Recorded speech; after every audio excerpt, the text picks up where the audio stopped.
Hi, and welcome to Simply Channeling. Sara and I set our prayers and intentions prior to starting this filming. And now, here's Sara. I'm here. Who's here? Fane. Hi, Thane. I think I was a little too close. You enjoyed eating so much the other times you were here that I brought you a little snack, a little treat. I noticed. It smells marvelous. Tastes marvelous, too. You're going to cut this out of it. Maybe. Yes, she's saying do it or Bill will bug you all the rest of the day. Yep.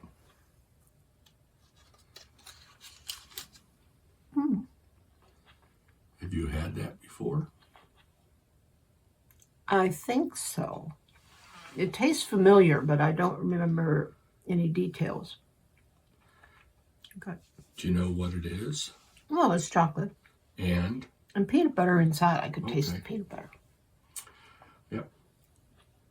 That's all you have to do is just take a taste. With this world being a training world, are you also in training by visiting Sara and answering questions? Does this over time raise your energies and frequencies also? I'm thinking that this might be something like a symbiotic relationship. Yes, on all counts. Jeez, yes, it's a training world, and I'm here to, more guide than train her as she proceeds with this, whatever you want to call it. Okay, channeling. We'll use that word. And yeah, it helps me as well to learn more about how to channel, come through, about how to, what human beings are like, from a more perhaps direct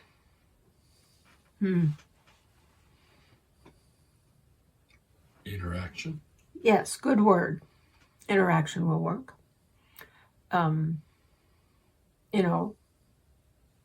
As opposed to just observing all the time. Okay. So, whenever you do visit here, does it... It helps raise my vibrations as well as hers. Is that what your question was going to be? Sorry. Does it give you a different experience being in Sara than it would be if you just showed up with your own self? In other words, what I'm asking is, do you have access to her feelings and emotions and all that stuff? To a point, yeah. She is a conscious channeler, and therefore she's vaguely aware of what's going on and what I say. And I kind of hang around anyway. But yeah, when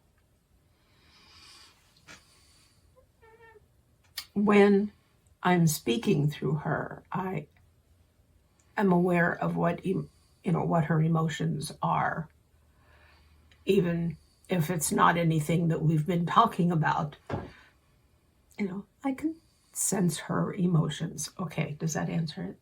Boy, I'm sorry. I'm being snippy. No, Sarah's been snippy the last couple days, so she's just rubbing off on you like I rub off on you.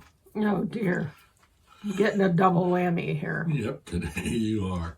If sometime in the future we're out driving around or out in public or whatever, and if it's okay with Sara and you want to do it, I'm fine if you just pop in and visit for a while. That's just a statement. That's all. Well, thank you for that, seeing as how I've already done it a number of times. Yeah, I know. So, and not just eating at different places. Yep, not that, just other stuff. Mm-hmm. Damn. In the future, if we do learn to create clones of ourselves, and no splinter wants to enter that clone, or part of a splinter, does the clone live or die? For the most part, I believe that splinters or some non-corporeal being will take it over, so to speak, so that it doesn't die. But the sad thing is, they shouldn't exist in the first place. But Yeah. if you human beings are hell-bent on doing it, you won't be the first to try, and you won't be the last, probably.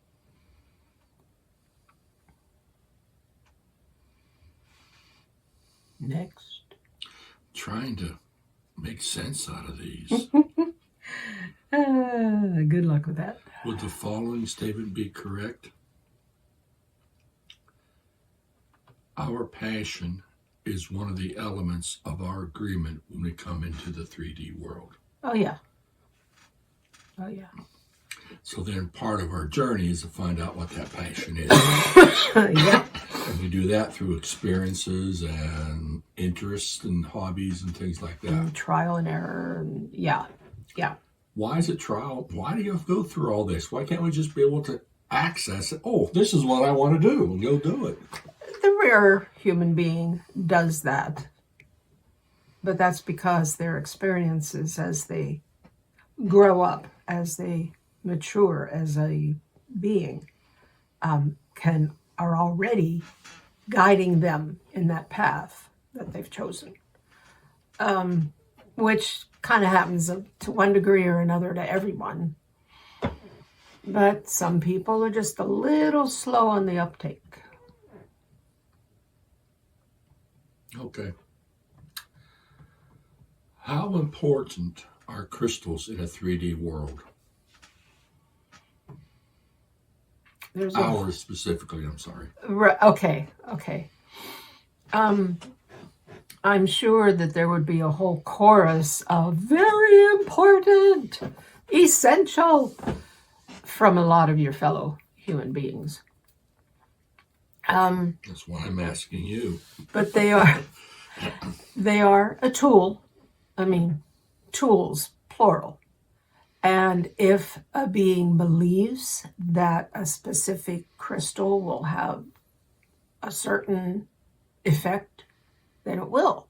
Because as you know, it's what you think plus the strong emotion that goes with it, and that creates.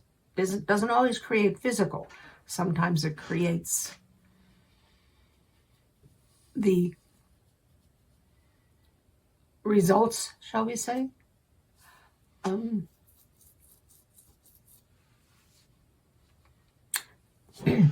It is very... It's me rubbing off on you. Oh, dear. You don't need to really physically do that. I know. I'm just doing it to have some fun. Okay. Now I lost my train of thought. Just as you, in the United States and a few other places on your planet, have this saying that you are what you eat. In other words, it's to encourage people to eat healthily so that they're healthy. But what you think and desire and expect, all those emotions come together, and then you are what you think, desire, and expect. Or I should perhaps say what it is that you expect is what happens, and it's really your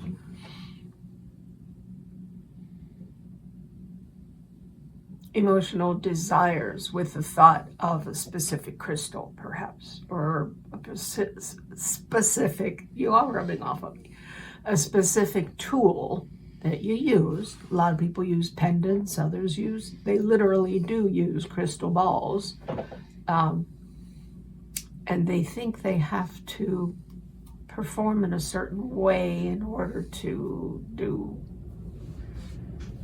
Okay, let's simplify it this way. Their belief system will guide that, will have the effect. It's the belief system that has the effect physical, emotional, mental, spiritual, paranormally. Is that a word? I invented it, so it is a word. But it still comes from the true self and the emotions making it happen. What are some of the ways in which we can use crystals in this world? Well, in some ways, you already use them for energy and power. They're in a lot of electronics, right? You know that already. Mm-hmm.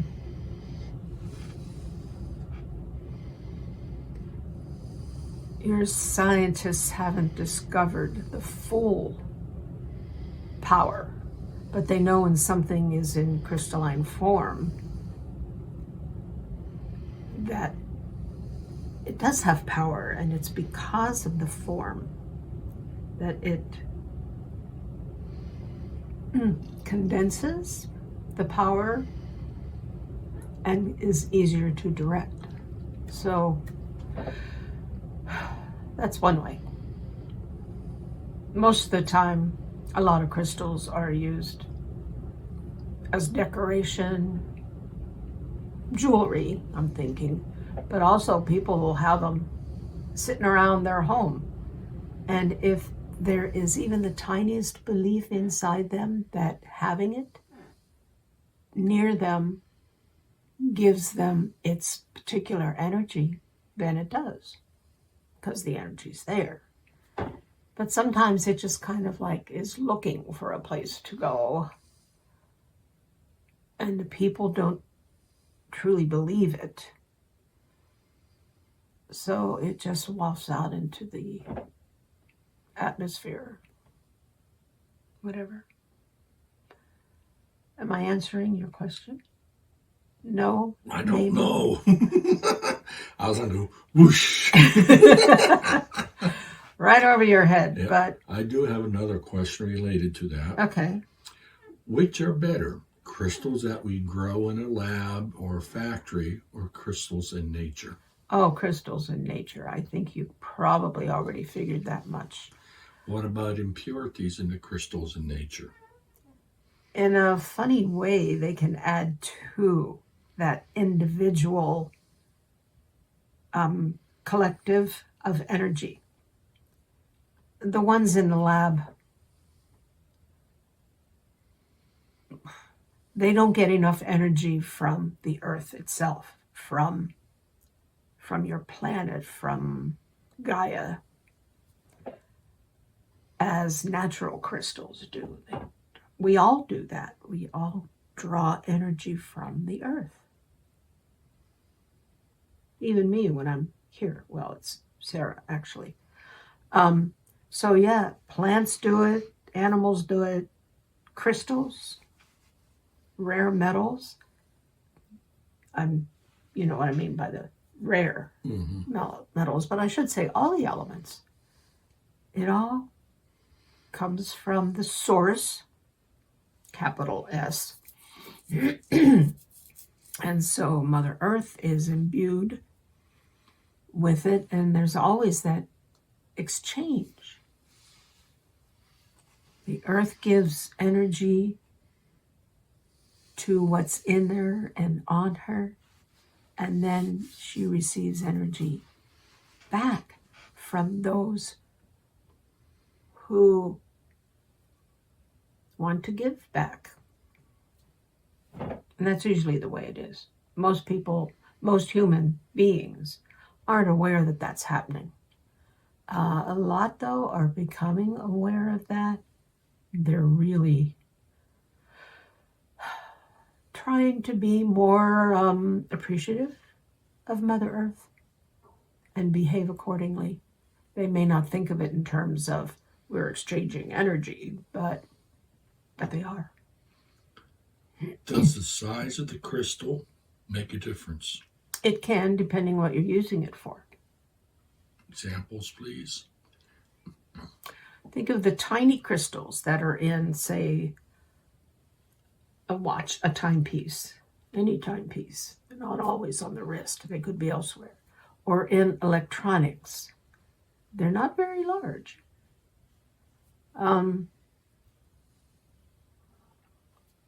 But let's say, you're probably not aware of this, but the Hadron Collider has crystals in it. And they're larger, not huge, but they're hand size perhaps. And they provide a lot of the power.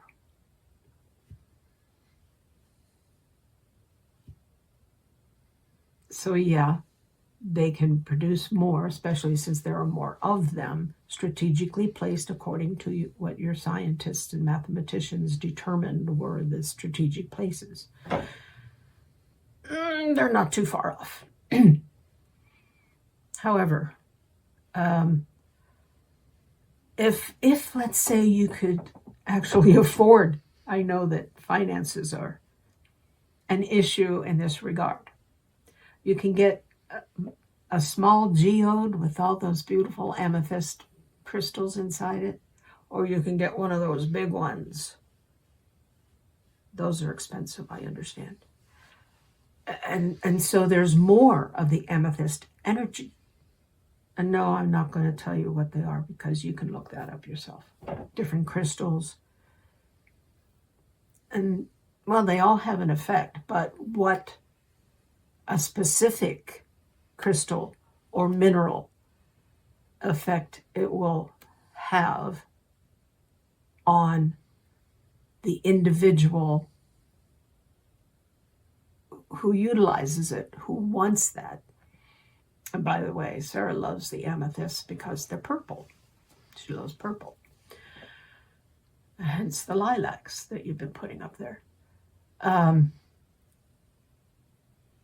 Yeah, so, I mean, it varies with the size, with the people around them, this, what they want out of that crystal. Sometimes it's just, like I said, decoration. It's just for show. Look what I have.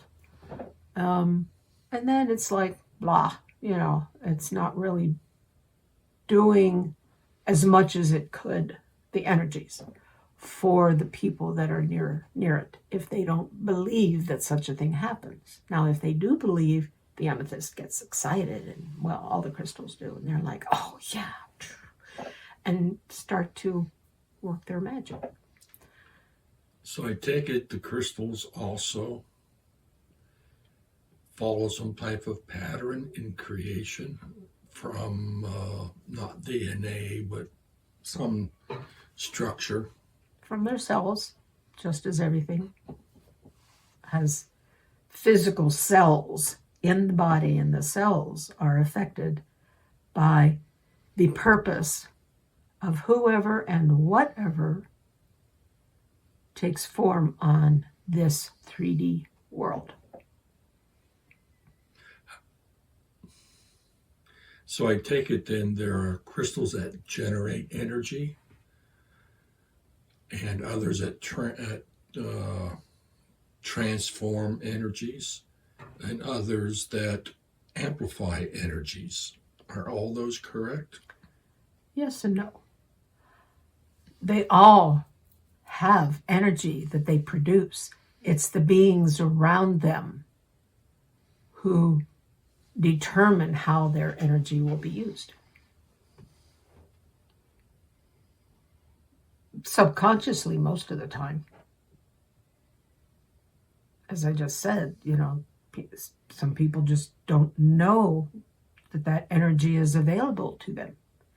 And then there's the others who make it into jewelry. So there's a certain amount of pleasure in making the jewelry and in wearing the jewelry. So that affects their use and their energies. And then, like I said, in electronics. Okay, I thought it was the cat. I like him.